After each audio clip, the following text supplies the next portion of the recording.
如果你看过电影《东成西就》，那里面的香肠嘴你一定不陌生，那在现实生活中真的有那样的嘴唇吗？眼前这个女孩正趴在地上吐出嘴里的血水，擦干水渍后，一双性感的大嘟嘟黑唇就展露在了镜头前，再抹上特制的灰，简直就是魅力无限。这是美的仪式，也是非洲富拉尼族的成人礼。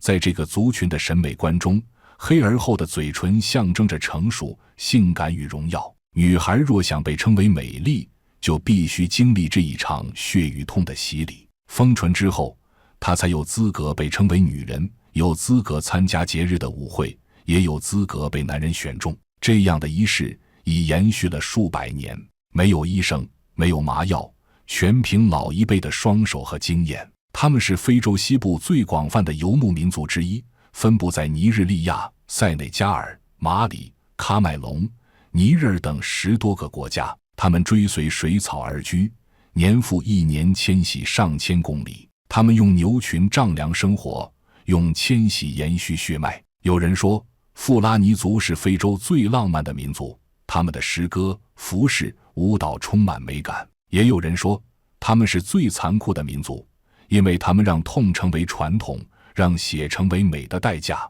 而对于外来的我们，这样的美却让人既心疼又困惑。为什么在这个民族，美丽要以鲜血为代价？为什么在他们的笑容背后，藏着一整套关于身份、婚姻与命运的规则？接下来，我们将走进非洲草原深处，去看一个用牛群丈量爱情，用痛苦定义美丽的民族。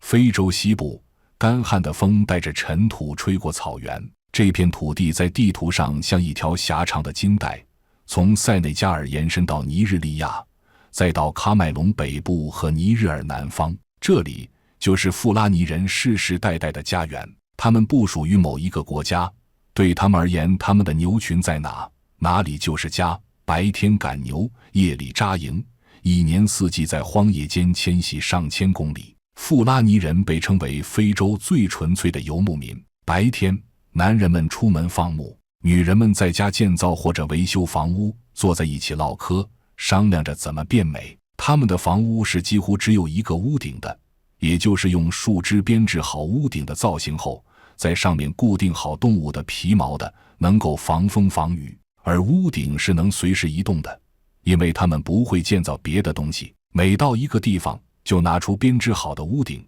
然后用木棍撑起来，然后在屋顶下面的周围摆上一圈木棍。虽然这样漏风，还能从侧面淋到雨等等，但这是最快建造房屋的方法。不过他们也做好了万无一失的准备，也就是在两旁围上一些东西，就仿佛是把不要的东西放置在屋旁边一样，而这样却能避免一些不必要的麻烦。他们的主食极为单调，牛奶、酸奶、牛油，有时再配上一点玉米或粟米粉，偶尔宰牛，肉要分给整个族群。这种节俭的生活让他们身体削瘦，却极具耐力。常年游牧，他们可以连续行走10几小时，靠牛奶充饥。富拉尼人崇尚洁净，即使生活在尘土中，他们依然会每天洗脸擦身，衣服总是干净的白色或浅蓝色。他们的外貌在非洲人中格外突出，皮肤偏浅，鼻梁高挺，五官立体。许多学者认为，他们是撒哈拉以南最早与北非民族融合的族群之一。这种独特的外貌也形成了他们的审美，细长的眼睛、修饰的头发、明亮的皮肤、厚实的嘴唇都被视为美的象征。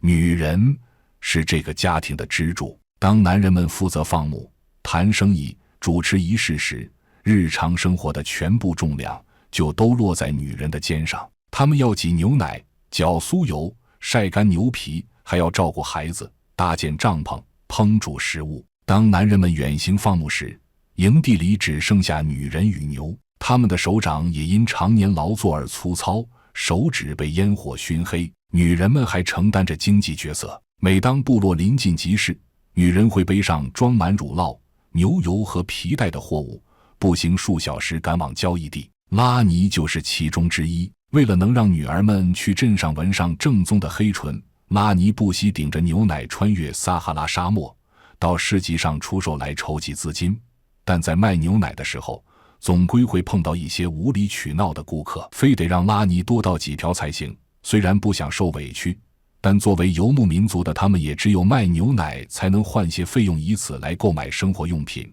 有了钱的拉尼买了些白糖和茶叶，不过他不是自己吃，而是要送给离镇上很近的妯娌。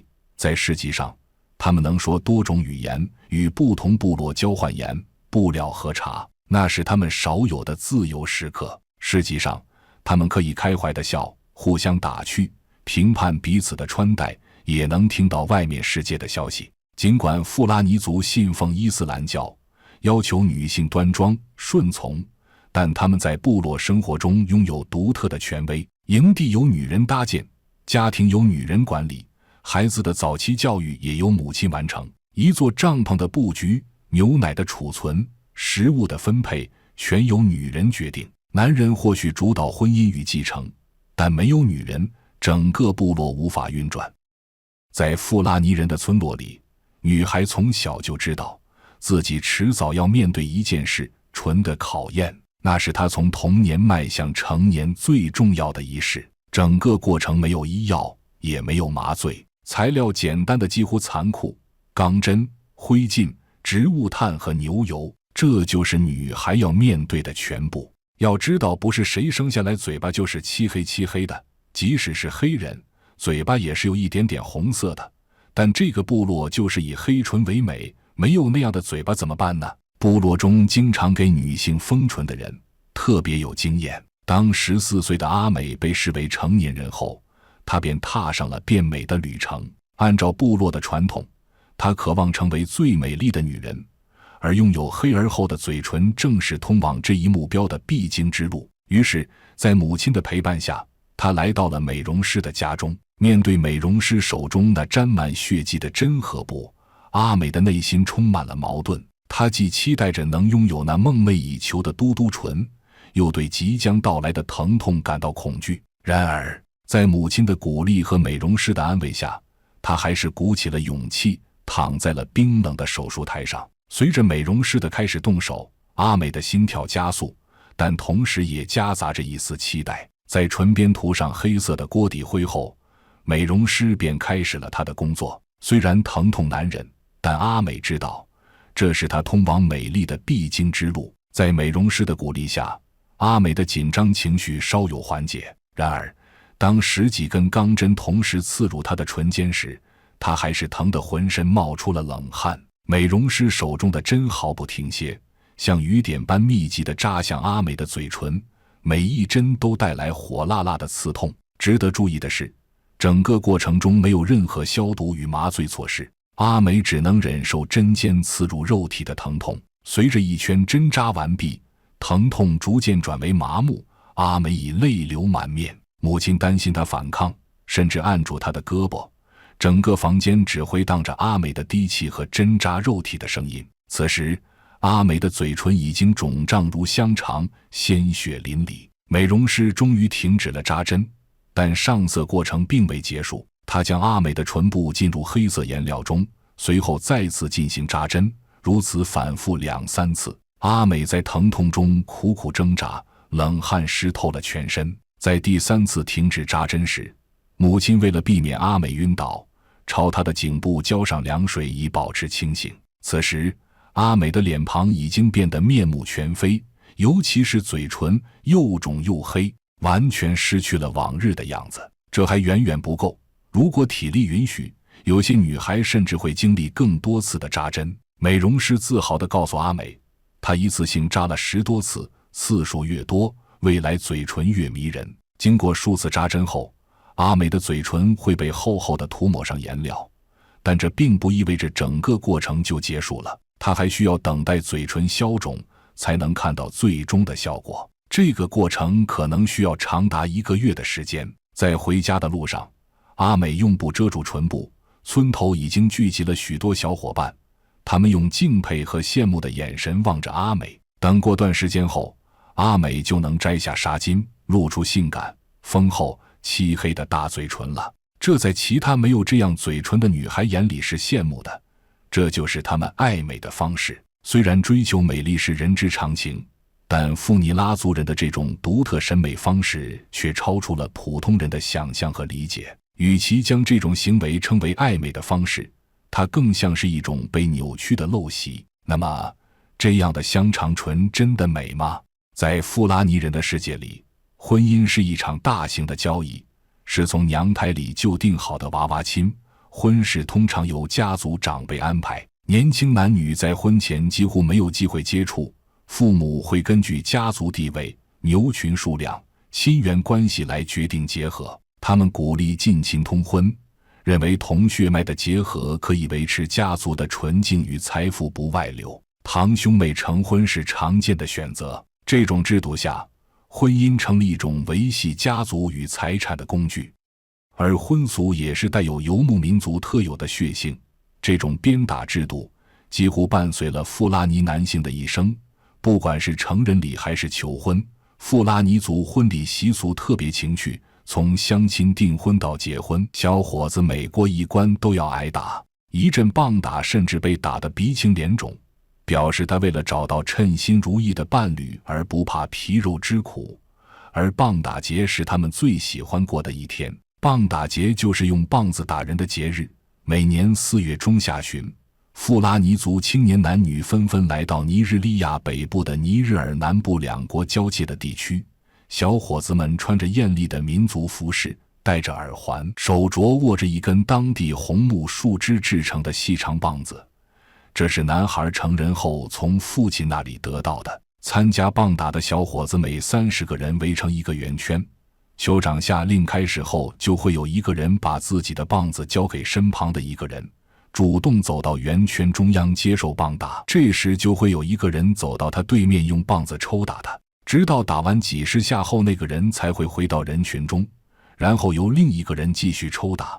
被打的人要经受3次棒打后才可以替换另一个人，就这样直到所有人都要挨打一遍。挨打者表现得越勇敢，就越会得到姑娘们的称赞。退场之后就会被美丽的姑娘们围上去。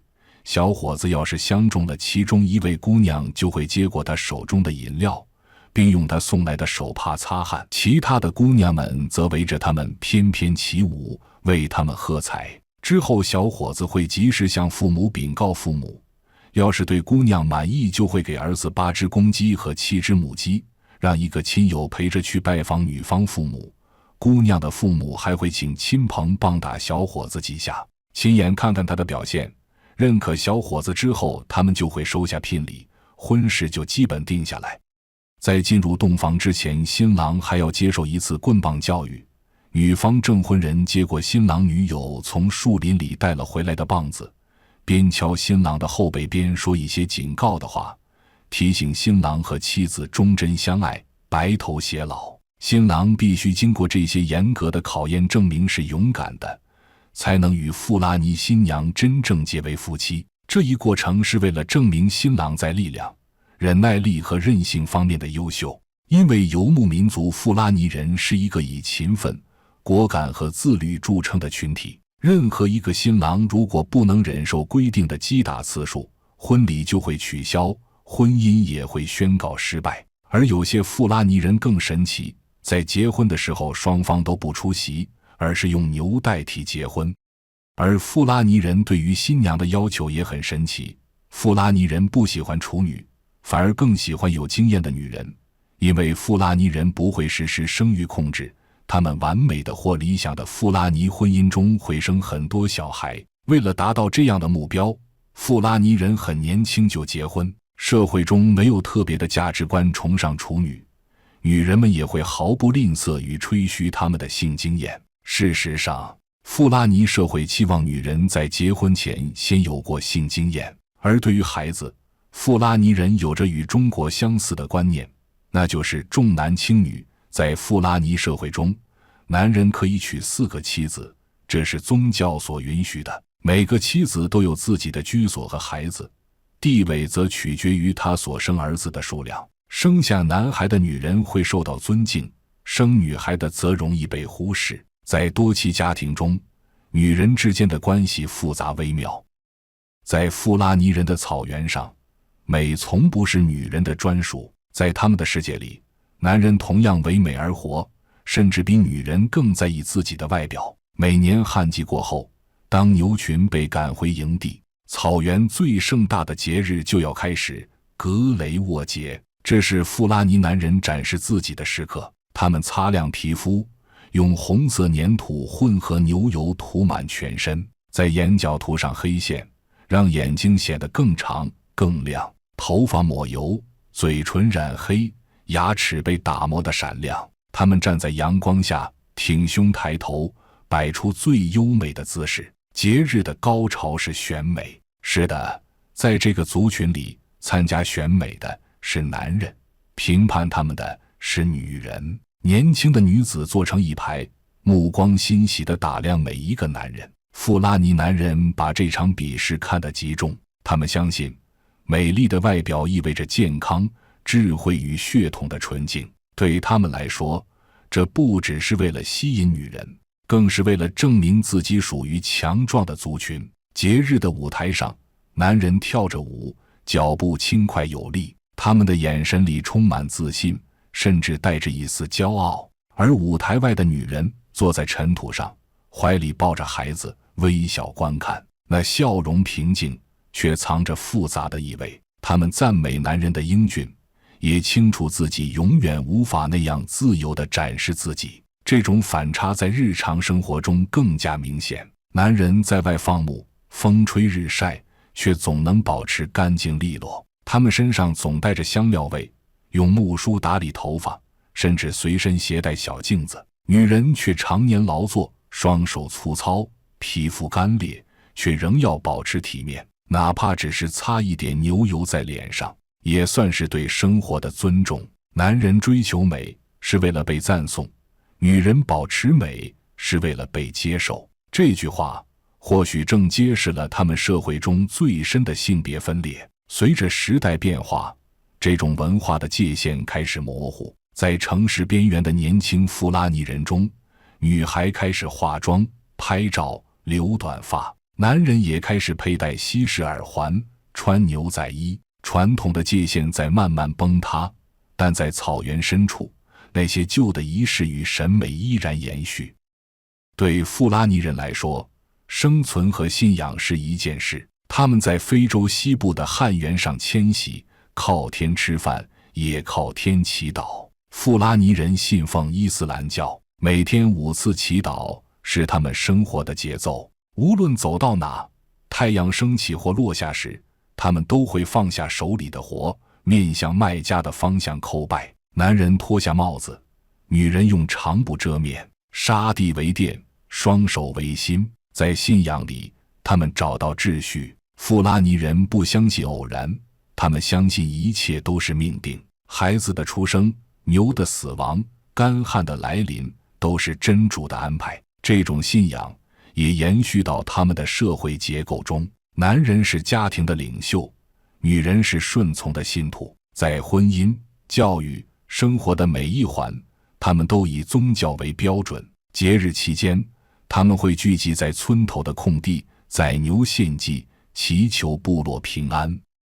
在草原深处，传统的节奏仍在延续，女人们仍在丰唇，仍以牛群为嫁妆，仍在黎明前醒来，在夜里祈祷。他们的生活靠季节来安排，靠祖训来维系。没有电，没有路，没有学校，孩子学会走路的同时，就学会了赶牛。女人的命运依旧由家庭和婚姻决定，她们用沉默换取安稳，用劳作维持尊严。而在城市边缘，另一个富拉尼世界正在悄然成长。年轻人离开草原，进入城市打工，他们穿着现代的衣服，拿着智能手机，却仍在手机背景上保留着牛群的照片。有人学会用手机拍短视频，展示他们的部落服饰、歌舞和节日。有人通过网络卖乳酪和牛皮，赚取比以往多得多的钱。